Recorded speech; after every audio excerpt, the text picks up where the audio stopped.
Tonight on Business Live, Ghana Ports and Harbours Authority outlines guidelines of implementing new charges at country's ports despite opposition from traders.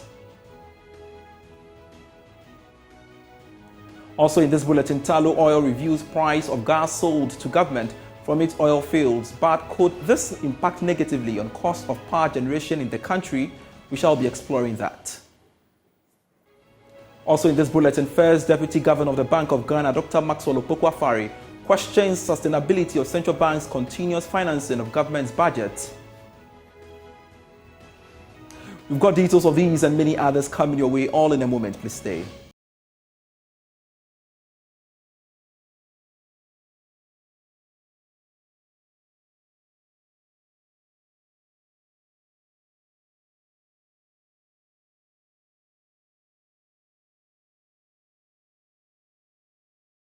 Thanks so much for your company. I am Pius Kojobaka. Let's now settle for the details. And the Ghana Ports and Harbours Authority has outlined guidelines for implementing new charges at the country's ports from 1st August. This is despite opposition to the new tariffs by some traders in the country. There is more in this report.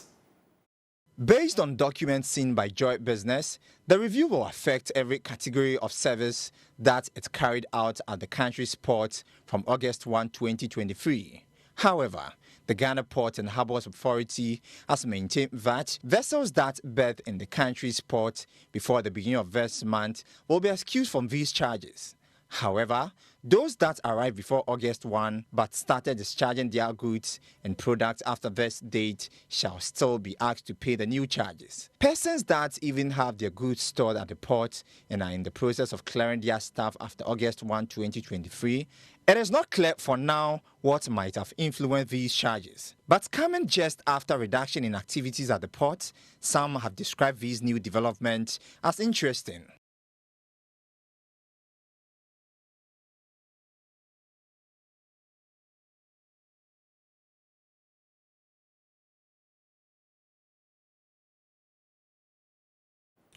All right, so let's move on to some other stories. And Tullow Oil has reviewed the price of gas sold to Ghana government from the Jubilee and Tume fields. This was captured in an update released to stakeholders of the oil exploration firm today. But what could be the impact of the cost of generating power in the country? George Biafe has more. The review was captured under the interim gas sales agreement that Tullow Oil secured from government in 2017. Now, based on this adjustment, it will now be selling a unit of metric million British terminal gas at $2.90. Tullow was, however, quick to add that this price was far lower than what other players are selling to the government of Ghana when it comes to natural gas. Tullow says this underscores its commitment to the economic development of the country. The amended sales agreement will cover products sold to government till September this year. Tullow also announced that it is currently negotiating with government on a new gas pricing deal once the current agreement expires at the end of the third quarter of this year. Tullow Oil also announced that it is currently negotiating with the government of Ghana on a new gas pricing deal once the current agreement expires at the end of the third quarter of this year. It is not clear for now how this review in prices would impact on the cost of power generation in the country. Volta River Authority and Ghana National Gas Company depends on gas from Tullow oil fields and other sources to generate power for consumption in the country.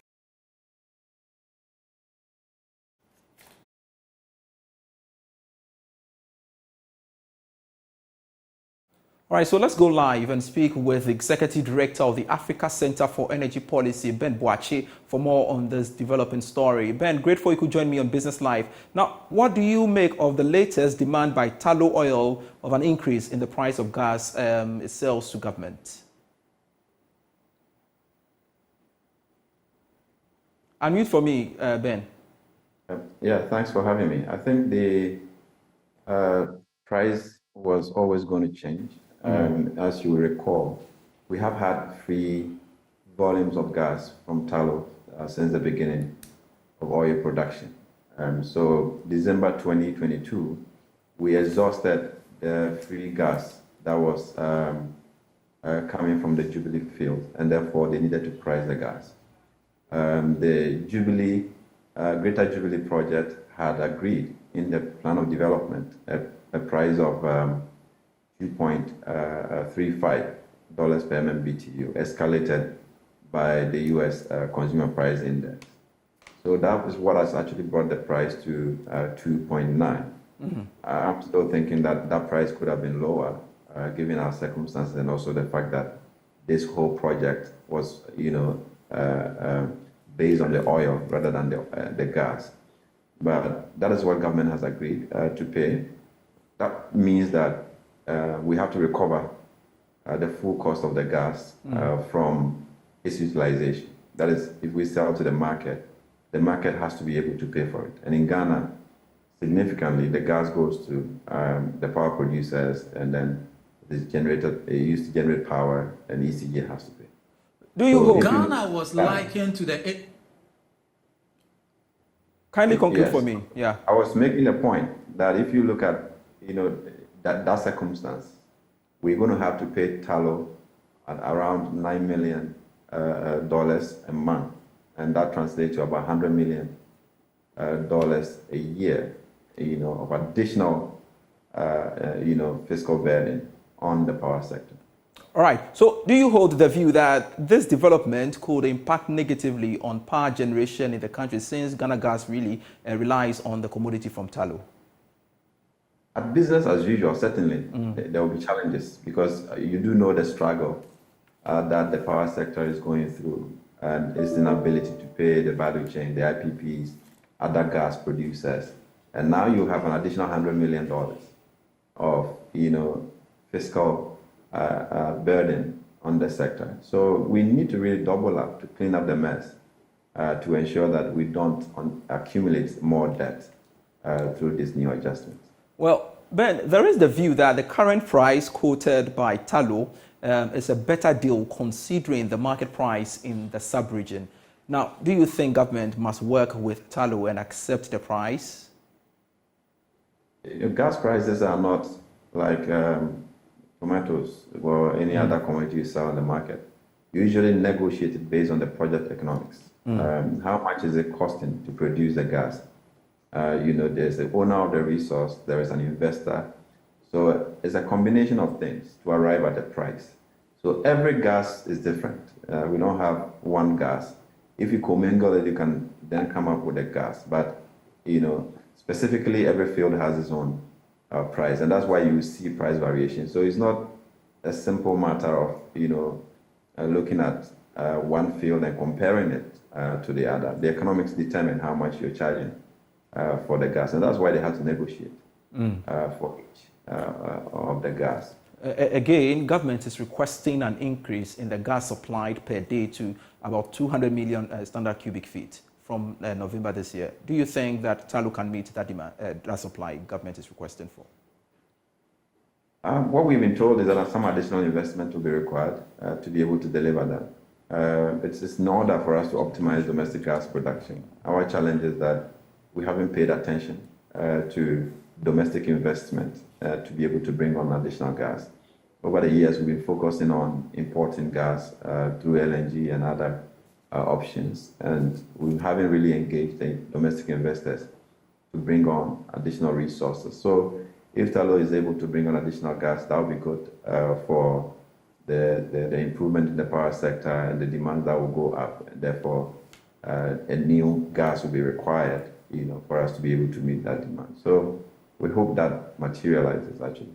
Ben, I want us to touch on this issue briefly. The 2022 Auditor General's report basically says that the Ghana National Petroleum Corporation, that's the GNPC, recorded a profit of $10.6 million in 2021. Again, BOST recorded about 160 million profit during the same period. Good news it is.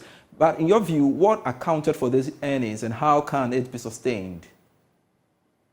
I haven't looked at it. I don't even know how the Auditor General gets these profits. These are subvented entities. GNPC, I don't know where the profit is coming from. We give them part of the oil revenues, and that revenue is supposed to go to address specific needs of the corporation. So I don't know whether it is a balance of the expenditure or they overestimate their need, for which they declare the excess as profit. We need to understand the technicalities around how the Auditor General comes by those profits. The same as BOST. We supplement BOST. We give them levies. All right. So how does the levy that we are giving them turn out to be profit? Then it means we are giving them too much levy. And that is where perhaps we also have to interrogate. If they are making profit and they are sustainable, then we don't need to give them levies. And how do they declare profit and we keep paying them levies to sustain their businesses? So these are issues that we really have to interrogate to question how they declare these kinds of profit. And I think essentially it's really to tell the public that they are doing well when indeed there are terrible things happening in those institutions. I see. Thank you very much, Ben Buachi, for your time here on Business Live. He's Executive Secretary, Director, of the Africa Center for Energy Policy, ASEP, speaking to us there. Let's stay a while longer within the industry because the National Petroleum Authority has debunked claims of a charge or a change in liquefied petroleum gas price build-up as part of its cylinder recirculation model. Now, according to the authority, it is rather working to engage more stakeholders to understand the program before it starts from next month. Deputy Chief Executive Officer Perry Okujeto said the distribution network is the only channel expected to be altered and not prices of the commodity. We've got more for you in this report.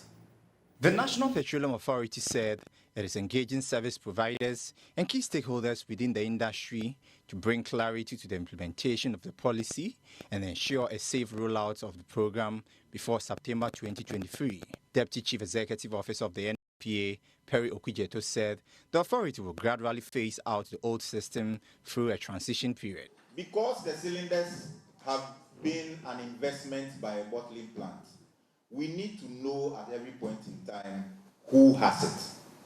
So it's a simple registration process. You go to an exchange point, you identify yourself, they take your details, and you must have a valid, when you go to a bank to cash a check, you present a Ghana card.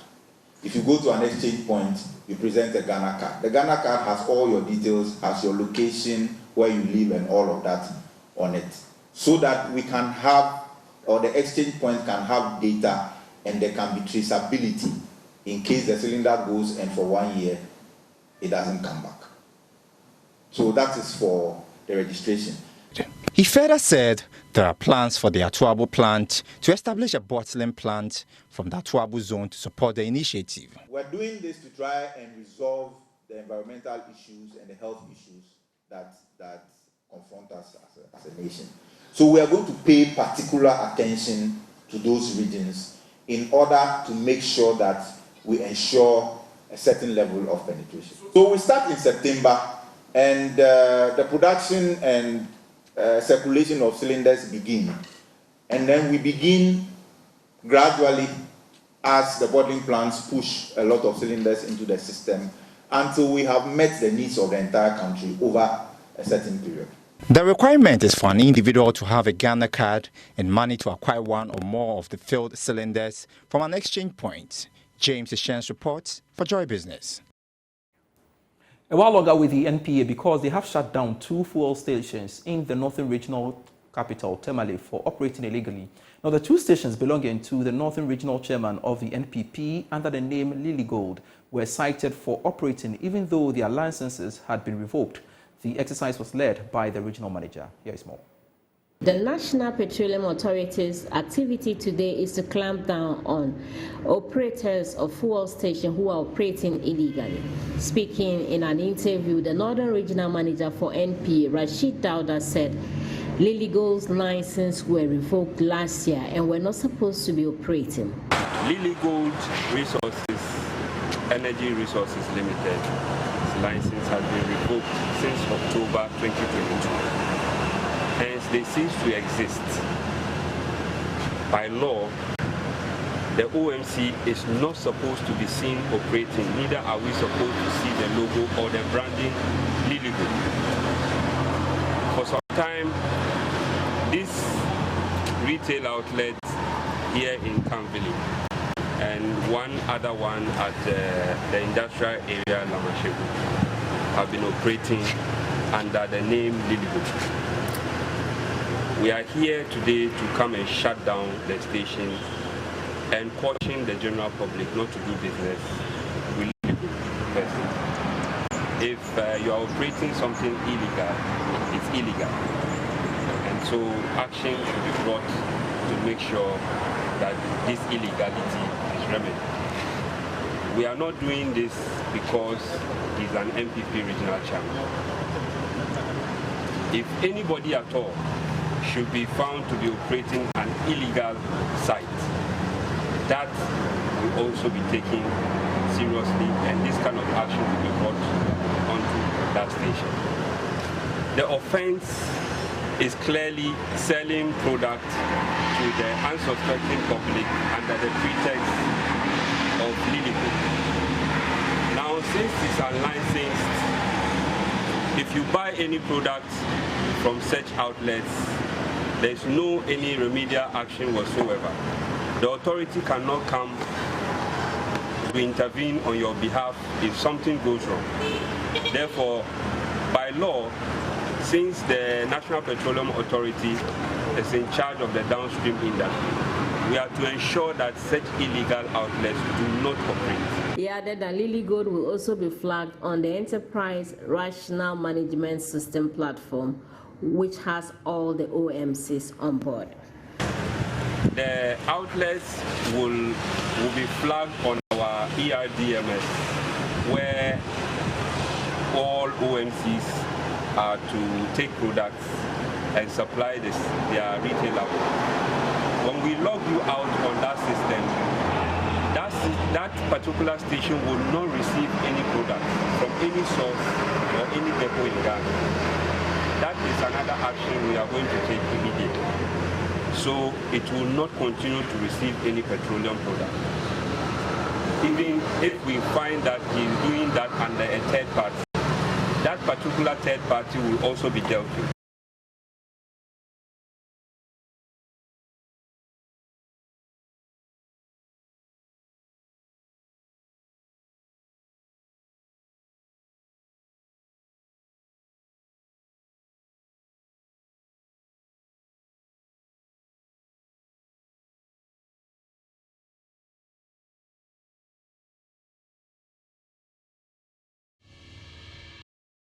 Hello, welcome back. First Deputy Governor of the Bank of Ghana, Dr. Maxwell Opoku-Afari, has argued that the central bank's financing of government operations is not sustainable and must not be encouraged.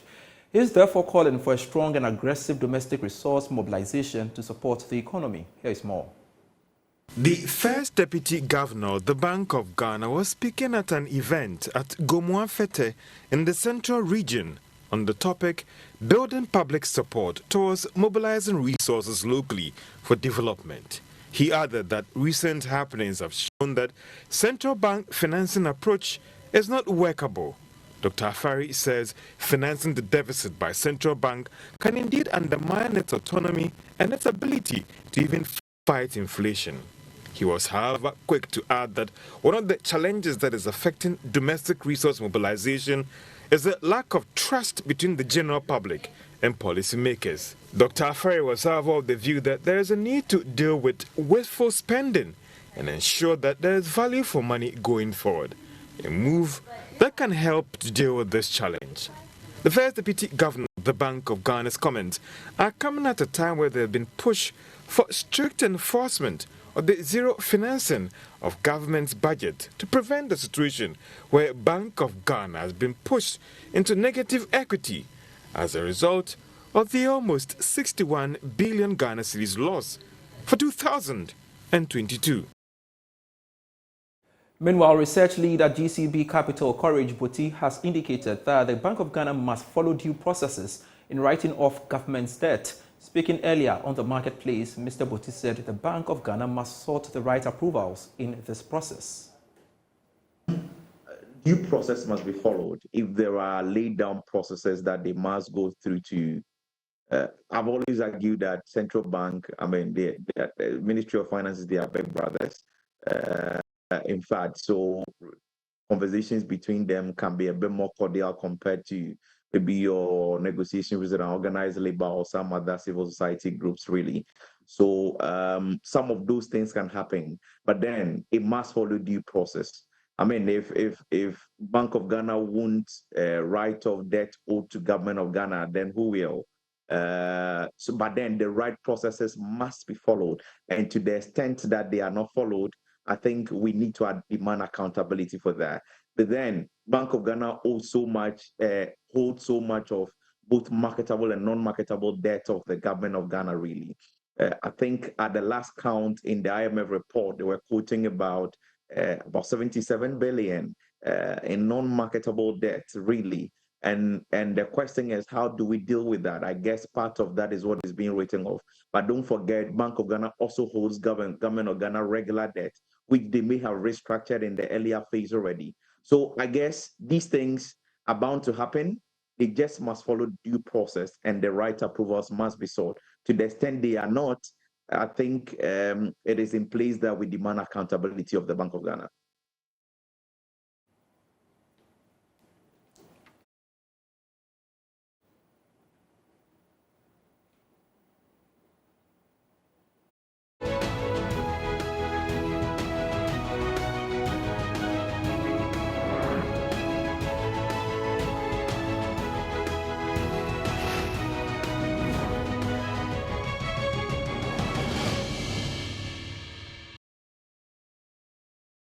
Enterprise Computing Limited, an ISO-certified professional services company, has launched a new automation service called Workmate.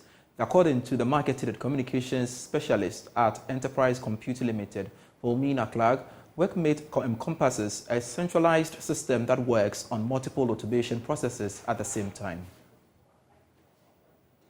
Computing Limited's new automation service Workmate is designed to save time, reduce costs and eliminate human errors while helping to perform complex tasks from data entry to extraction. The automation service is suitable for all industries. Speaking to Joy Business, marketing and communications specialist at Enterprise Computing Limited, Welmina Clark said banks and other industries can leverage on the service to make their processes seamless. We are in a space where we have manual processes in our various industries. So from retail to manufacturing to financial, that's banking, insurance, to telecommunications. We have certain processes within our organizations that have manual processes dealing with data and having manual reconciliations and other things. And that is why Workmate is here.